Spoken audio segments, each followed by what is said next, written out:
Welcome to Thursday, May 27th, 2021.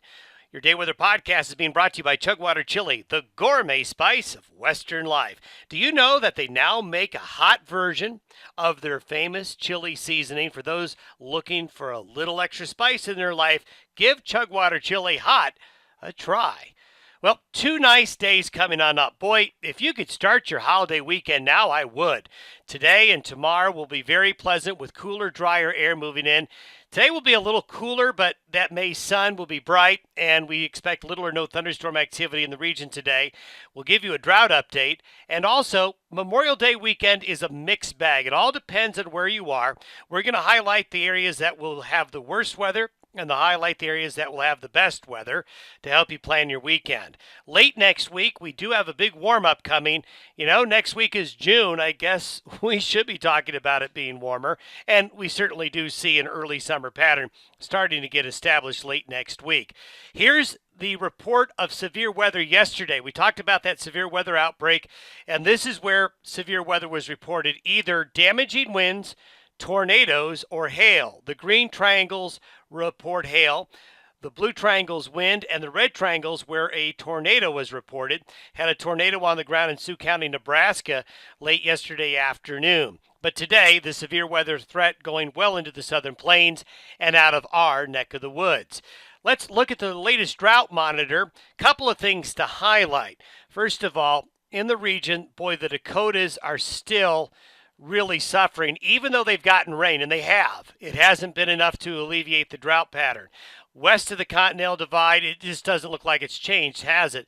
Look how dry those areas are there. That basically has gone unchanged.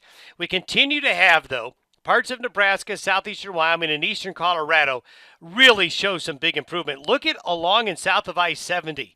That is a huge improvement to where it's been. Also, we have that small hole of improvement there. But if we were to focus in on the region more specifically, you can see it better. The Dakotas, Wyoming, and the western slope of Colorado still suffering from drought conditions, despite the fact it has been wet in some areas. But the areas that have been the most wet are the areas that continue to receive the best precipitation. We have seen some modest improvement here, but very, very modest.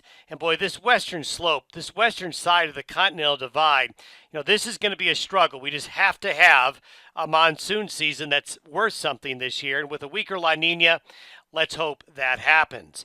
Now let's see how the weather unfolds. This is for today. The jet stream becoming a little more westerly, so a more mild Pacific flow coming on in, and that's going to lead to a couple of really nice days. Now for Saturday night and Sunday, we have this weak but broad trough of low pressure coming in off the west coast, coming our way, and upslope conditions, the counterclockwise spin as the winds around a low always go counterclockwise. That draws air from the southeast where the air is more humid along the front range, and that air has to go uphill or upslope. When you take air and you lift it along terrain, that causes that air to cool, possibly condense into clouds and precipitation. That's why east of the Continental Divide has been so moist this spring and the west of the divide hasn't. As we get into Sunday afternoon, that upper level low kind of gets stretched out into two pieces here and is slowly moving through the region. But that broad upslope flow is going to impact areas along and east of the divide for the Memorial Day weekend. And this is the end result. Look at all the orange, the bright colors here.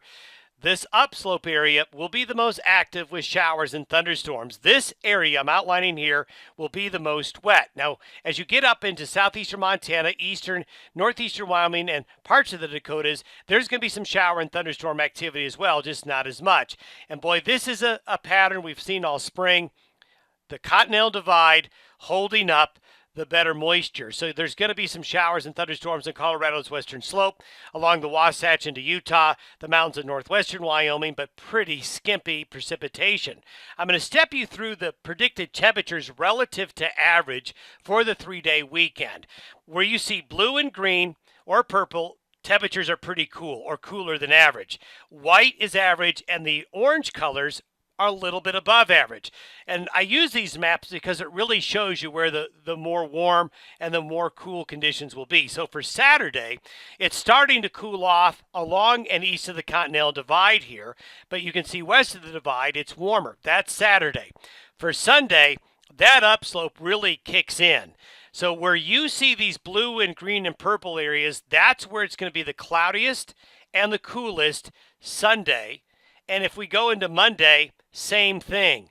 This is the persistent area of coolness. So essentially, all of the front range of Colorado, all of eastern Colorado, southeastern Wyoming and western Nebraska and western Kansas, that's where the weather will be the worst this weekend for camping or outdoor activities. That will be cloudy, cool, and occasionally damp. But you can see certainly a trend here. West of the Continental Divide, it's generally in those red colors. So if you're east of the divide, that's where the most unsettled weather is going to be. West of the divide is where you want to go if you want the best weather for the 3-day weekend. Oh, I wanted to show you really quick how warm it gets by the end of the week. This is for Friday, June 4th, and you can see a large swath of very warm air gets pushed into the region, and that coolness is shunted more into the south central areas of the United States. So we can see summer coming as we get to the end of next week, a more persistent warm pattern. A real quick Miller moth update. We're getting more reports. They have expanded a little bit. However, a lot of folks are saying they're seeing them, but not seeing as many as last year. Don't forget to subscribe to the Day Weather YouTube channel. In the coming weeks, we're going to have some videos for you. Don't forget to go to chugwaterchili.com and get Chugwater Chili at 20% off by using the discount code ChugwaterDon at checkout. Have yourself a good Thursday, everybody. We'll talk to you on Friday, and we'll fine-tune that Memorial Day weekend forecast for you.